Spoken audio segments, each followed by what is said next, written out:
Avez-vous remarqué que les personnes n'ont plus très envie d'écouter les conseils, d'obéir, d'accepter les obligations, que les personnes veulent par elles-mêmes, d'elles-mêmes, comprendre les choses. On dit que la connaissance passe par l'expérience directe. Eh bien, on voit que nous sommes dans un temps d'humanité où les personnes veulent passer par une expérience directe pour comprendre les valeurs divines, pour comprendre le sens de la vie, pour comprendre les règles du jeu. Mais ça veut dire que on travaille sans filet, on travaille sans conseil, on travaille sans vouloir des préconisations. On veut jouer avec le feu pour ressentir la chaleur du feu. On veut expérimenter l'altitude pour ressentir le vide. On veut goûter par soi-même. Bien évidemment, ce n'est pas sans danger. Et c'est là où chacun doit aussi jouer avec les règles de ce jeu-là. Quand on veut par soi-même découvrir les choses, sans demander conseil, sans faire une formation, sans se prémunir, sans se renseigner, tout devient possible. Et tout devient possible dans le sens où on nous dit que ça fait venir dans notre expérience tous les mérites et toutes les dettes qu'on peut avoir. Et ça permet aussi, très rapidement, très directement, de mettre à jour ce que nous sommes de capables, ce que nous sommes en tant qu'être humain, en tant qu'être divin. Ça met en place, ça met en évidence nos qualités, nos défauts, nos comportements. Un des grands avantages de ça, c'est que ça permet d'arrêter d'accuser le monde, les hommes, la société, les parents, la vie, de nous empêcher, de nous obliger, de nous éviter d'être nous-mêmes. Et ça veut dire que l'enjeu, la responsabilité devient personnelle, entière, complète. Donc on ne peut plus se plaindre que ce soit à cause des autres ou grâce aux autres, puisqu'on veut le faire par soi-même, mais ça veut dire aussi que si on est responsable, on doit assumer toutes les conséquences de nos choix. Pas de dire ensuite, j'en veux aux autres de ne pas m'avoir prévenu parce qu'on ne leur a pas demandé conseil, d'en vouloir parce qu'ils nous ont prévenus mais on n'a pas écouté. On est responsable. Et sur ce chemin d'acquisition de l'âme de conscience, de l'âme divine, de la responsabilité individuelle, quand on choisit de faire sans filet, sans aide, sans conseil, on doit accepter de prendre la pleine et entière responsabilité des conséquences. Et ces conséquences peuvent être importantes, voire très importantes. On peut perdre la vie, on peut tout gagner, on peut tout perdre. On peut gagner beaucoup de choses et perdre beaucoup de choses. Dans tous les cas, on va perdre nos illusions. On va rencontrer la réalité. Pas celle qu'on croyait, pas celle qu'on imaginait, mais celle qui est. Dit autrement, on va apprendre les règles du jeu, les règles de la vie, par nous-mêmes, parce que nous avons à les apprendre. Parce qu'aussi, les transmissions sociétales, héréditaires, religieuses, n'ont plus réussi à nous transmettre le feu, à nous faire prendre conscience que les règles du jeu, c'était souhaitable pour qu'on arrive à être libre, mais en étant respectueux des valeurs. Quand on nous oblige, quand on nous injoncte, il n'y a plus de sens, quand il n'y a plus de connaissance, c'est-à-dire d'expérience de la vérité, et que ça devient des coutumes, ça devient des habitudes, ça devient une morale décharnée de la vie, ça devient une vérité qui n'est pas incarnée par des personnes qui la vivent, et qui la vivent bien, qui montrent que d'être responsable, ou d'être libre, c'est d'être responsable. D'être libre, c'est de respecter des règles. Eh bien, à un moment donné, on n'en a plus envie. Mais pour autant, il y a des règles du jeu. Quand au mont Sinaï, le monde, par le peuple choisi par Dieu, les Hébreux qui sont devenus le peuple juif, sont devenus ceux qui ont reçu la Torah écrite, les enseignements dont le christianisme s'inspire, dont l'islam s'inspire, même si après ils ont une version à eux. Et puis Abraham, auparavant, qui a distribué, avant les temps messianiques, les temps mosaïques, avait distribué des différentes formulations de la vérité pour les différents peuples, les différentes nations, les 70 nations. Ils disent bien tous qu'il y a des règles, qu'il y a des choses à faire et des choses à ne pas faire. Mais c'est à chacun maintenant de se l'approprier. C'est à chacun de décider de vivre selon une éthique, des principes, un engagement. La limite, c'est la limite de notre implication. C'est la limite de notre acceptation. Si on ne veut pas tenir compte du code de conduite de la vie, on en a la possibilité. Mais à ce moment-là, on doit en assumer toutes les conséquences. Alors, on voit bien aussi que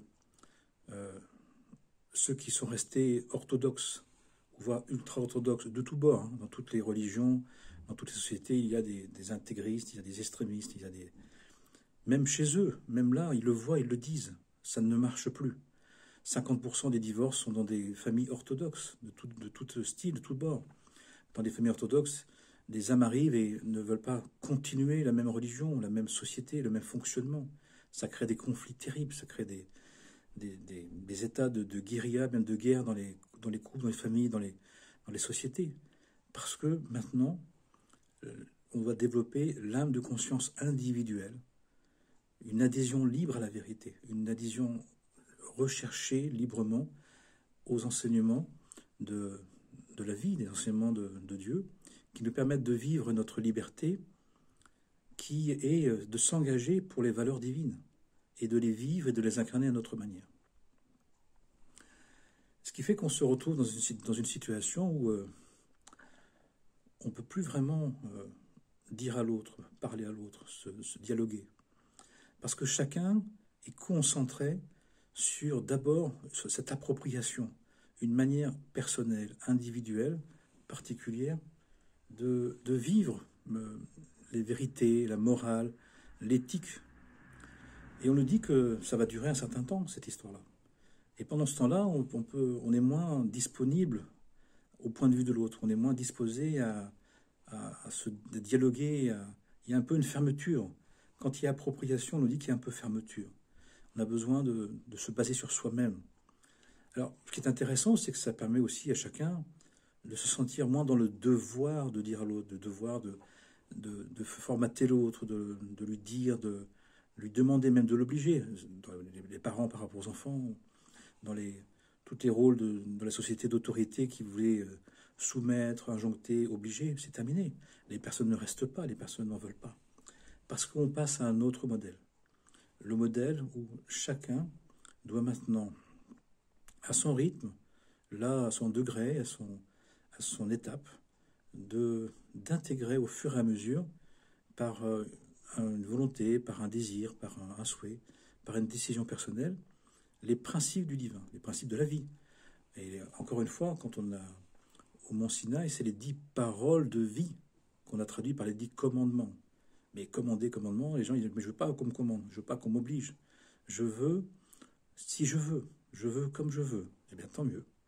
C'est normal. Mais ça veut dire que chacun est en train de faire de la taille directe. Chacun est en train d'expérimenter à sa manière, de vouloir trouver la compréhension des choses à partir de sa propre expérience.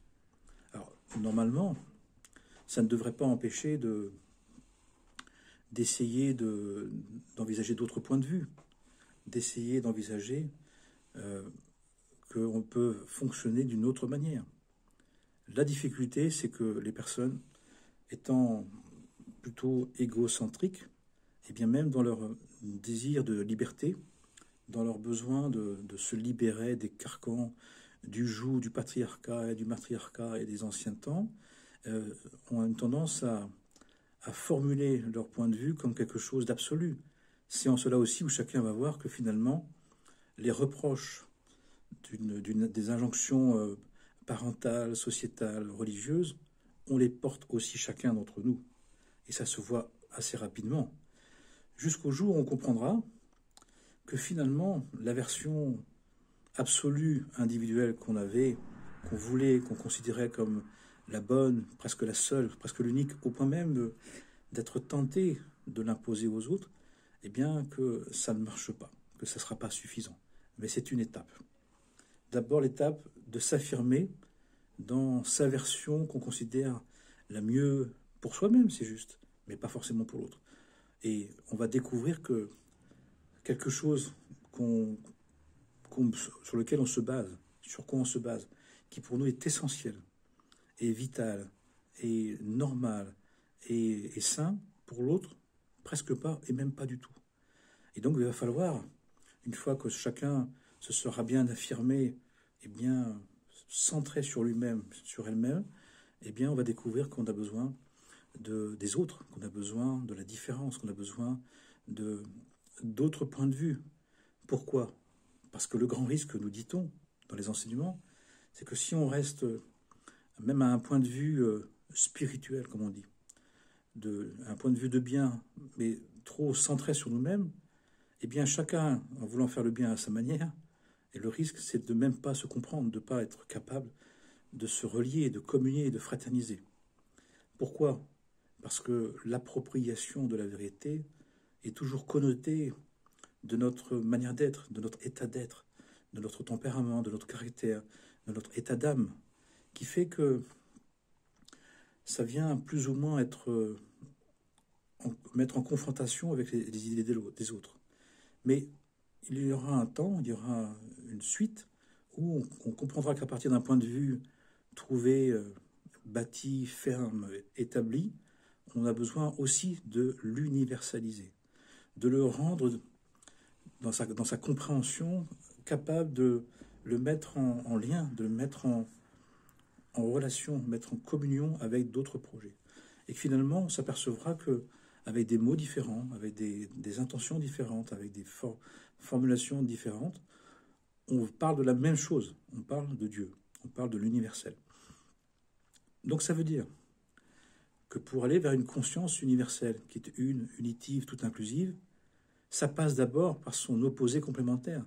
C'est une conscience individuelle, ferme, ancrée, définitive, absolue, entière, où on a tendance, avec la partie égocentrique, eh bien, de s'affirmer en positif, en négatif, c'est de considérer qu'on a raison et les autres ont tort, que notre version est la meilleure et les autres, non pas qu'ils soient moins bien, c'est qu'elles ne devraient pas exister.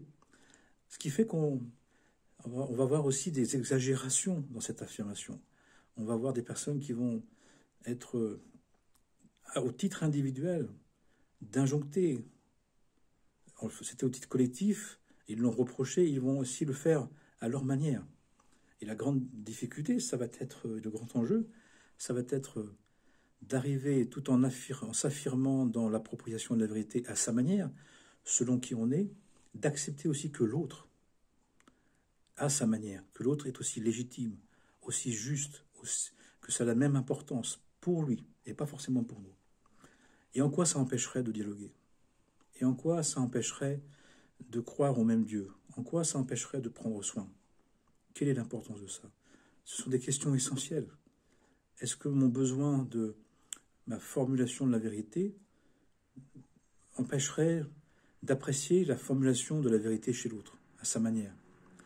Alors, pour éviter de se taper dessus et de s'injoncter en pensant que notre vérité qu'on aime, on doit l'imposer aux autres, eh bien, qu'est-ce que disent les enseignements? Ils disent que quelqu'un qui cherche la vérité et pour se l'approprier, c'est juste. Mais quelqu'un qui veut l'imposer aux autres, c'est tout simplement parce qu'il n'a pas suffisamment approfondi les notions. C'est-à-dire qu'on va s'apercevoir que, en voulant s'approprier individuellement, on entretient aussi personnellement des idolâtries, des images extérieures, des images du monde. Et que ces images-là, eh bien, ne peuvent pas être universelles. Et qu'à un moment donné, on devra aussi nous désidolâtrer de notre propre idée de la vérité. tout en ayant repoussé les idées de la vérité selon l'héréditaire, selon les religions, selon les collectifs, selon ce qui était comme c'était depuis toujours. Donc, sachons-le, parce qu'à un moment donné, notre destin est un destin d'humanité. Nous sommes une famille humanité. Nous avons une seule maison. Et l'égocentrisme a ce bon côté de s'approprier les choses.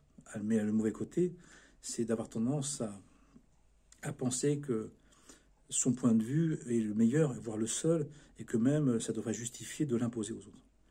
Et on nous dit qu'il y a ceux qui vont faire l'effort et ceux et celles qui vont faire l'effort de considérer que leur appropriation de la vérité à cela doit s'ajouter un respect de l'autre, une estime de l'autre, une solidarité de l'autre, une fraternité de l'autre, un amour du prochain, le fameux amour du prochain, qui fait que tout en ayant ma compréhension et mes besoins, je respecte ta compréhension et mes besoins. Mais pas en termes de tolérance, pas en termes de je fais avec, c'est en termes de autre point de vue qui est aussi intéressant que le mien, et en l'intégrant, je peux ainsi universaliser mon premier point de vue qui est plutôt égocentrique.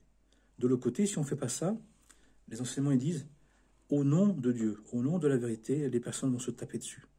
Dans les familles, dans les évangiles, il dit dans la même maison, il y en a un qui restera, un qui partira, un qui ira vers la fraternité de d'autres qui s'y opposera. À travers les religions, entre les personnes, dans les couples, dans les familles, dans les nations, entre les nations. Il y a le risque, au nom du même Dieu, de se démonter la tête, de se détruire, de s'attaquer. Ce qui est complètement aberrant. Et là, ça exprime une idolâtrie des formes, une idolâtrie de la formulation personnelle, une idolâtrie des mots. Et encore une fois, pour quelle raison? C'est parce qu'on ne comprend pas vraiment en profondeur ce que l'on dit, ce que l'on pense, ce que l'on conçoit. Parce que dès qu'on travaille les termes, la compréhension, on la travaille, on la cherche, et on ne cesse pas de chercher, à chaque jour on se remet à l'ouvrage, eh bien on ne peut que universaliser la compréhension. On ne peut comprendre que dans ma formulation, c'est un point de vue que l'autre a d'une autre manière, et que les deux sont complémentaires. Et que même s'ils apparaissent opposés, même s'ils apparaissent différents, dans la formulation, oui, puisque c'est adapté à la conscience de chacun, avec son tempérament, son caractère, son modèle d'âme, mais en essence, en le principe, en Bereshit, dans le commencement, à l'origine, c'est la même chose, simplement que on a eu besoin de le dire autrement. En gros, chacun parle de la même chose, mais avec des termes différents, et il y a ceux qui ne le savent pas et qui vont se taper dessus, et ceux qui s'en rendent compte et qui vont dire, mais finalement, on est frères en humanité, on est sœurs et frères en humanité, on est une seule famille, on est une seule grande famille humanité dans une seule maison. Et là, on comprendra que le bien de l'autre est le bien de soi. Aime ton prochain comme toi-même. Aime ton prochain parce qu'il est toi-même. Il est une autre version de toi-même. Et à ce moment-là, on pourra rentrer dans une compréhension qui n'est pas simplement un savoir, un avoir, un pouvoir, mais qui est une connaissance. C'est-à-dire que chacun, finalement, est respectable, est à respecter et à prendre soin et à bénir, parce que chacun fait l'expérience de la même vérité, mais selon qui il est. C'est pour ça que dans l'expression, dans l'expérience et dans l'expression, la formulation est différente, puisque chacun le vit, ou chacune le vit, à sa manière, selon qui il est. Mais en essence, c'est la même source, c'est la même chose. Ça veut dire que chacun peut, avec ses mains, fabriquer une poterie, mais la terre est la même. Et chacun va formuler une poterie, va faire une forme par rapport à ce qu'il est, par rapport à ce qu'il ressent, à ce qu'il perçoit, ce qu'il pense juste. Mais l'idée, c'est de faire des pots, c'est de faire des verres pour communier, c'est de faire des plats pour partager. C'est la même chose.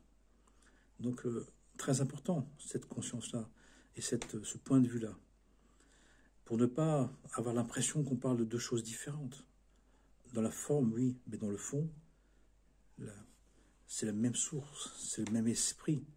Chercher la vérité, c'est d'apprécier la fraternité, c'est d'apprécier que chacun est juste à sa manière, que chacun est à sa place, que chacun a le droit légitime d'avoir son idée des choses. Et qu'il n'y a devant Dieu, mais devant Dieu, on est tous égaux. Devant Dieu, il n'y a pas une chose qui est moins que Dieu et plus que Dieu. Devant Dieu, tout est imparfait. Il n'y a que lui qui est parfait, absolument parfait. Devant Dieu, il n'y a pas une pierre précieuse qui est plus précieuse à ses yeux qu'une autre pierre précieuse. Chaque point de vue est relatif. Chaque incarnation est limitée.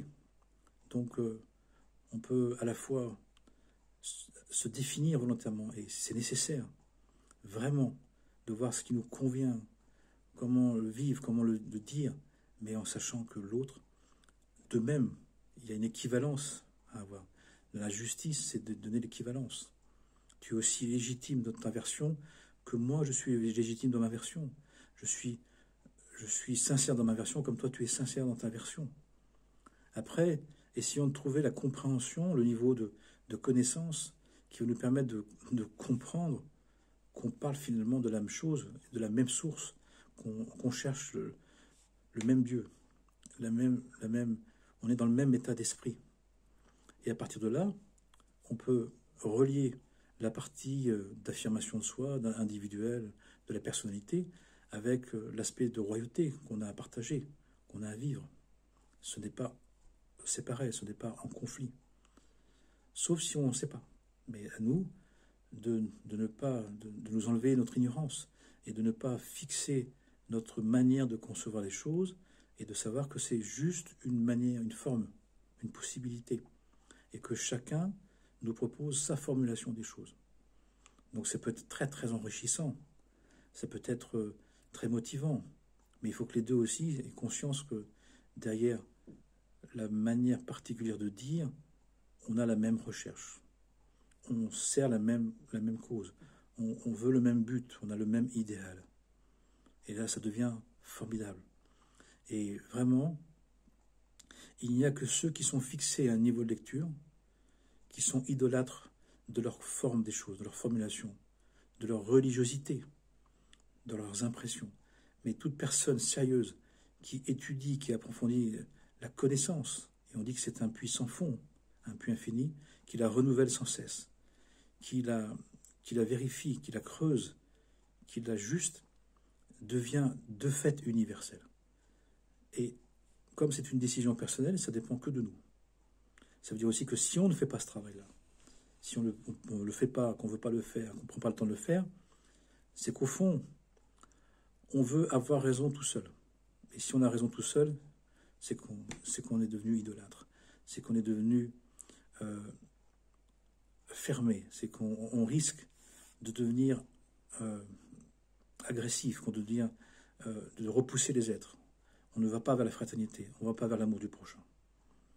Puisque l'amour du prochain, c'est l'amour de Dieu. L'amour de Dieu, c'est l'amour de la vérité, des valeurs qu'il nous a enseignées, pour qu'on puisse justement à la fois être nous-mêmes, mais dans le respect de l'autre, dans l'estime de l'autre, dans la solidarité de l'autre, dans la fraternité de l'autre, dans l'amour de l'autre, tous les degrés. Et pas dans l'indifférence, pas dans la médisance, pas dans l'attaque, pas dans le fait de vouloir détruire l'autre, supprimer l'autre. Ce qui est le grand risque, ça c'est l'aspect négatif. Mais soyons dans l'aspect positif. Que Dieu nous bénisse, que Dieu nous éveille à cette conscience universelle et que le divin nous donne envie de creuser les enseignements, d'étudier, c'est fondamental, pour comprendre que derrière les mots, il y a le même désir de Dieu. Et qu'on puisse ainsi, en se respectant, s'apprécier et s'aimer, et de réaliser le projet divin, que l'humanité soit inclusive, toute universelle, de développer cette conscience unitive, inclusive, universelle, pour le respect et le bien de tous les êtres sans exception, pour le bien de toutes les nations sans exception. Amen, Amana.